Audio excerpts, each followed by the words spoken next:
Welcome to சுடர் கருணை பிரகாசம் சேனல். வாங்க எள்ளுருண்டைன்னு சொல்லக்கூடிய எள்ளிடியும் சிமிலி உருண்டையும் நம்ம இன்றைக்கி செய்ய போகிறோம். ஆதி காலத்தில் நம்ம தாத்தா பாட்டியெல்லாம் சாப்பிட்ட ஒரு ஹெல்த்தியான ஒரு ஸ்நாக்ஸ் ரெசிபி தான் இது. காலப்போக்கில் மறைஞ்சு போச்சு, பல பேருக்கு தெரியும், சில பேருக்கு தெரியலை. அந்த ரெசிபியை தான் இன்றைக்கி நான் விளக்கமாக சொல்லித்தர போகிறேன். ரொம்பவே டேஸ்ட்டாக இருக்கும். இந்த மாதிரி ஸ்நாக்ஸ் ரெசிப்பியை உங்கள் குழந்தைங்களுக்கு பழக்கப்படுத்துங்க.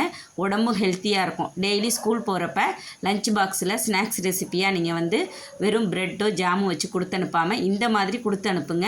குழந்தைங்க ஒரு உருண்டை சாப்பிட்டாலும் சத்தானதாக சாப்பிட்டதாக இருக்கும். ரொம்பவே ஹெல்த்தியான இந்த எள்ளிடியும் சிமிலி உருண்டையும் இன்றைக்கி சிம்பிளாக எப்படி வீட்டில் இருக்க பொருளை வச்சு நான் செஞ்சு காட்ட போகிறேன்னு பார்க்கலாம். இதுக்கு கேழ்வரகு மாவு நான் 1/2 கிலோ எடுத்திருக்கேன். இந்த கேழ்வரகு வீட்டிலேயே கழுவி காய வச்சு மிஷினில் கொடுத்து அரைச்சி எடுத்துகிட்டு வந்தது. இது 1/4 கிலோ அளவுக்கு எள்ளு, கருப்பு எள்ளு தான் இதுக்கு தேவைப்படும். கருப்பு எள்ளு நல்லா கழுவி காய வச்சு எடுத்து வச்சுருக்கேன். இது 1/4 கிலோ அளவுக்கு வேர்க்கடலை, இதுவும் பச்சை வேர்க்கடலையே காய வச்சது. 1/2 கிலோ அளவுக்கு மண்டை வெல்லம். நம்ம 2 விதமான ரெசிபி செய்ய போகிறோம். எல்லாமே இந்த 4 பொருளை வச்சு தான் செய்ய போகிறோம். ரொம்ப சிம்பிள் தான், ஆனால் செய்முறை மட்டும் கரெக்டாக செஞ்சிங்கன்னா சூப்பராக வந்துடும்.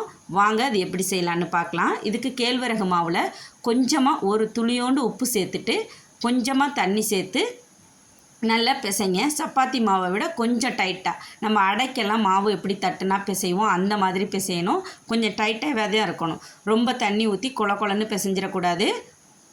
இது நம்ம அடையாக தட்டி நல்லா ஆற வச்சுட்டு உதுத்து நம்ம மிக்சியில் பொடி பண்ண போகிறோம். அதுக்காக தான் இந்த மாவு ரெடி பண்ணுறோம். அதனால் கொஞ்சமாக தண்ணி செழித்து பாருங்கள், விரல் வச்சு அமுக்குனா இந்த மாதிரி இருக்கணும். இதை 4 உருண்டையாக நம்ம எடுத்துக்குவோம். ஒரு உருண்டை, ஒரு ரெசிபிக்கு 2 அடைன்னு நான் 4 அடை தட்டிக்க போகிறேன். அப்போ தான் நமக்கு புரியும். கரெக்டான அளவில் நம்ம உருண்டை பிடிச்சி வச்சுக்குவோம். 4 உருண்டையாக பிடிச்சி வச்சுக்கிறேன் நான். அப்போ தான் அளவு கரெக்டாக இருக்கும் நமக்கு. இப்போ 4 அடைக்கு 4 உருண்டை கரெக்டாக என் கையால் கரெக்டாக பிடிச்சி வச்சுட்டேன். இதை தோசைக்கல்லில் வச்சு நம்ம தட்டணும். இந்த அளவுக்கு மாவு பிசைஞ்சிக்கோங்க. அப்போ தான் மிக்சியில் போட்டு அரைக்கிறப்ப நமக்கு நல்லா பொடியாக வரும். இப்போ தோசைக்கல்லில் நல்லா இரும்பு கடாயாக வச்சுக்கோங்க. அப்போ தான் இது நல்லா ஒன்று போல் நல்லா வெந்து வரும். இது நல்லா வேகிறது ஒரு 5லேருந்து 6 நிமிஷம் எடுத்துக்கும். இது வெறுங்கல்லில் ஃபஸ்ட்டு தட்டிட்டு மேலே ஒரு 1/4 ஸ்பூன் அளவுக்கு நல்லெண்ணெய் விற்றுக்கோங்க. நல்லெண்ணெய் தான் விடணும், வேறு எந்த எண்ணெயும் விட்டுறாதீங்க. ரீஃபைண்ட் ஆயில் இது மாதிரியெல்லாம் விட்டுறாதீங்க. இப்போ இந்த மாதிரி நல்லெண்ணெய் விட்டு திருப்பி போட்டு கொஞ்சம் பொறுமையாக, ரொம்ப ஹை ஃப்ளேம் வைக்காமல் மீடியம் ஃப்ளேம்லேயே வச்சு நல்லா அடையை சுட்டு எடுத்துக்கணும். நம்ம அடையிலேருந்து நல்லா புகை வரும். அவ்வளவுதான். நான் இந்த மாதிரி 4 அடையுமே தட்டி எடுத்துக்கிட்டேன். இது ஹாட் பாக்ஸ்லாம் வச்சிடக்கூடாது. நல்லா ஒரு தட்டில் போட்டு நல்லா ஆற விட்டுருங்க. இந்த மாதிரி ஒரு தட்டில் போட்டு, ஏன்னா வேர்வை தண்ணி விழுந்துச்சுன்னா மேலே தண்ணி பட்டுடுச்சுன்னா கெட்டு போயிடும் சிமிலி உருண்டை. அதுக்காக தான் நல்லா ஆற விட்டுருங்க. இது ஆறி இருக்க நேரத்தையே நம்ம மற்ற பொருளெல்லாம் வறுத்துக்கிட்டு வந்துடலாம். எள்ளு, வேர்க்கடலை இதெல்லாம் வறுக்க வேண்டியது இருக்குது. அதெல்லாம் நம்ம வறுத்து எடுத்துகிட்டு வந்துடலாம். இது ஆறட்டும். இப்போ வேர்க்கடலையை நல்லா காஞ்ச வேர்க்கடலை, இது வறுக்காத காஞ்ச வேர்க்கடலை தான் நம்ம எடுத்துக்கணும். இதை நல்லா வறுத்துக்கணும், கருக்கிடாமல். அந்த கருப்பு தட்டிடுச்சுன்னா நமக்கு குழந்தைங்க சாப்பிட்றப்ப கசப்பு தட்டும். அதனால் வேர்க்கடலையை நல்லா கொஞ்சம் பொறுமையாகவே தான் வறுக்கணும். வறுத்து அதில் உள்ள தோலெல்லாம் கயண்டு வர்ற அளவுக்கு நல்லா வறுத்துக்கோங்க. அதே சமயம் கருக்கிடாதீங்க. இப்போ இந்த மாதிரி வறுத்து எடுத்ததுக்கப்புறம் இப்போ எள்ளு போட்டும் நல்லா நம்ம ஃபஸ்ட்டு கடலையை போட்டு நல்லா வறுத்ததுனால நல்லா சட்டி சூடாக இருக்கும். அதுக்கப்புறம் நம்ம எள்ளு போடுறதுனால நல்லா படபடன்னு நல்லா பொரியும். இதையும் நல்லா வறுத்து எடுத்துக்கணும். நல்லா வறுக்கணும், வாசம் வர்ற அளவுக்கு வறுக்கணும். இந்த ரெசிபி செய்யும் போதே வீடே மணத்து கிடக்கும். அந்த கேழ்வரகு அடை சுட்டதும் இந்த எள்ளு பொரிக்கிறதும் அந்த வாசம் நல்லா இருக்கும் நமக்கு. பாருங்கள், இந்த மாதிரி நல்லா படபடன்னு பொரியணும். பொரிஞ்சாதான் இந்த ரெசிபி நல்ல டேஸ்டியாக இருக்கும். எள்ளு நல்லா பொரியிற மாதிரி பார்த்துக்கோங்க. நல்லா கழுவி காய வச்சிட்டிங்கன்னா நல்லாவே பொரியும். கொஞ்சம் அரை சொதன்னு இருந்துச்சுன்னா நம்ம கொஞ்சம் ஒன்றும் பாதியமாக தான் பொரியும். பாருங்கள், இப்போ இதையும் வறுத்து எடுத்தாச்சு. இப்போ எல்லாமே நம்ம ரெடி பண்ணி வறுத்து எடுத்து வச்சுட்டோம். அடையும் சுட்டு வச்சுட்டோம், எள்ளு வறுத்துட்டோம், வேர்க்கடலையும் வறுத்து தோலெல்லாம் நல்லா நீக்கி வச்சுட்டோம். இப்போ இதெல்லாம் நம்ம ப்ராசஸ் பண்ணணும், அதுதான் ஒரு வேலை. இப்போ இந்த அடையை 2 அடையாக ஒரு ரெசிபிக்கு 2 அடைன்னு நான் கணக்கு பண்ணி இதை சின்னதாக குட்டியாக பிச்சு போட்டுக்கிறேன். எந்த அளவுக்கு நம்ம மிக்சியில் அப்படியே போட்டு அரைக்க முடியாது. இது மாதிரி 2 ஸ்வீட் ரெசிபிக்கும் நான் தனித்தனியாக 2 அடையை பிச்சு எடுத்து வச்சுருக்கேன்.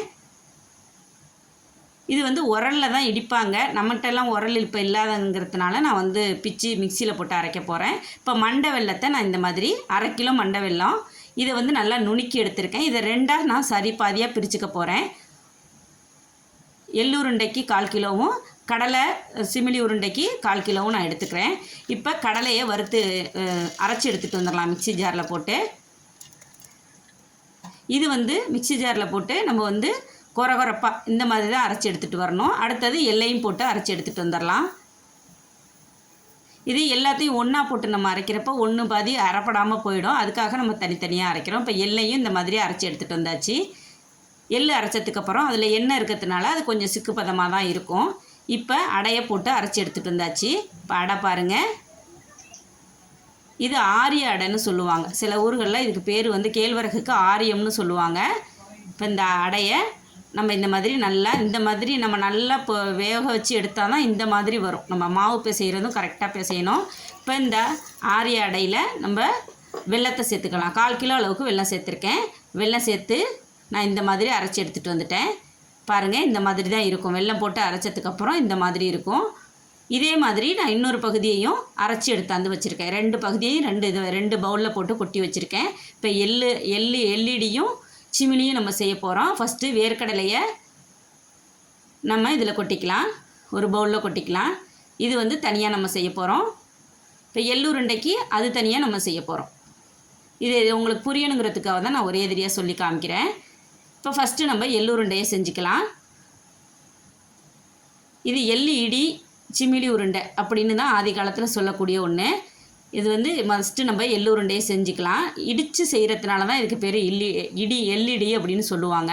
இப்போ எள்ளு உருண்டைக்கு நல்லா அந்த மாதிரி எள்ளு பொடி நம்ம சேர்த்தோமா, ஏன்னா ஒன்றா போட்டு சேர்த்தோம்னா ரொம்ப எண்ணெய் பிரிஞ்சு வந்துடும். அதனால நம்ம தனித்தனியாக அரைச்சி நம்ம ஒன்றா சேர்த்துருக்கோம். வெல்லத்தையும் அடையையும் மட்டும்தான் நம்ம ஒன்றா அரைச்சோம். மற்ற 2யுமே நம்ம வந்து தனியாக அரைச்சி அதில் கலந்துருக்கோம். இப்போ இந்த மாதிரி உருண்டைகளாக பிடிச்சிக்கோங்க. பாருங்கள், கையில் நல்லா உருண்டையாக பிடிச்சிக்கோங்க. இதில் ஒரு உருண்டை எடுத்து சாப்பிட்டாலே போதும். டெய்லி ஒன்று குழந்தைங்களுக்கு கொடுத்து பழகுனீங்கன்னா நல்லா சாப்பிடுவாங்க. பழக்கப்படுத்திட்டோன்னா சாக்லேட்லாம் கேட்கவே மாட்டாங்க. இதே சாப்பிட்டு கொஞ்சம் கொஞ்சமாக கொடுத்து பழக்கம் பண்ணிங்கன்னா உங்கள் குழந்தைங்க இந்த மாதிரி உணவுகளுக்கு அவங்க வந்து அவங்க நாக்கு வந்து அடிமையாயிரும். அதை நம்ம சின்ன பிள்ளையிலேருந்து பழக்கம் பண்ணணும். அதுதான் ஒன்று. பாருங்கள், இப்போ எள்ளுருண்டை ரெடி ஆயிடுச்சு. பாரம்பரியமான எள்ளுருண்டை இப்போ தயாராகிடுச்சு. இப்போ இந்த மாதிரி செஞ்சு எடுத்து வச்சுட்டு அடுத்தது வந்து நம்ம வந்து சிமிலி உருண்டை செய்ய போகிறோம். இது பல ஊரில் பல விதமாக செய்வாங்க. நான் வந்து இந்த மாதிரி தான் செய்வேன். பாருங்கள், இப்போ வேர்க்கடலை போட்டு அதையும் நல்லா பிசைஞ்சுக்கோங்க. இந்த மாதிரி இப்போ வேர்க்கடலை கொரகொரப்பாக அரைச்சதுனால இதுக்கு வந்து நான் கொஞ்சம் அந்த வெல்லம் 2மே சம பாதி எடுத்து நான் வந்து அரைச்சி வச்சுருந்தேன். அந்த அடையும் வேர்க்கடலையும் போட்டு வெல்லம் 3ம் போட்டு இந்த மாதிரி பிடிச்சிக்கணும். உருண்டைகளாக பிடிச்சி கையில் தண்ணி இது எதுவுமே தண்டிடக்கூடாது. தண்டுனுச்சுன்னா வந்து நமக்கு கெட்டு போகிறதுக்கு வாய்ப்பு இருக்குது. தண்ணி தண்டாமல் இந்த மாதிரி நீங்கள் பிடிச்சி ஒரு தாம்பளத்தில் செத்த நேரம் அப்படியே ஆற வச்சுட்டு அதுக்கப்புறம் ஒரு ஏர்டைட்டான டப்பாவில் போட்டு வச்சிட்டிங்கன்னா நல்லா 15 நாள் வரைக்கும் கெட்டு போகாமல் இருக்கும்.